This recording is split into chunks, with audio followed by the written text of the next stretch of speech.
In this video, I'm going to show you how to fix notes not showing on Instagram. Now the notes feature shows up on your messaging tab on your Instagram.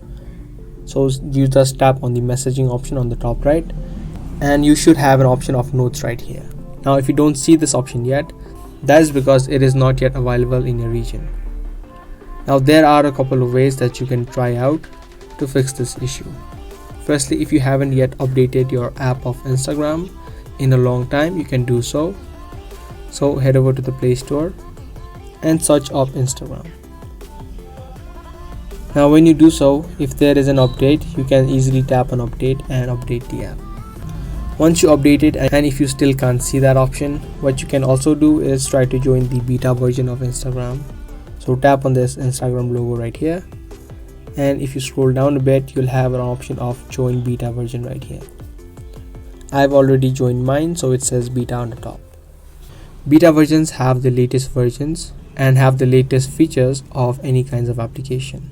So you can try joining the beta version, try to see if it fixes the issue. If it still does not, then the last thing that you need to do is report this problem directly to Instagram. So tap on your profile icon on the bottom right. From here, tap on the three lines on the top right and head over to settings.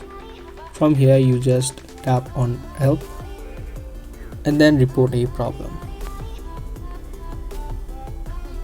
Now here you can type in your brief explanation of what the issue that you're facing. Now you can type in something like this, and then you just tap on send on the top right. Now once you have reported this problem, you should have the notes feature on your account within a couple of days. But as I earlier said, that may be causing because it is not still available on your region, and you need to wait out a couple of days anyways for Instagram to provide you that option. If you guys like this video, subscribe and also give this video a thumbs up. That's all for today. Thanks for watching.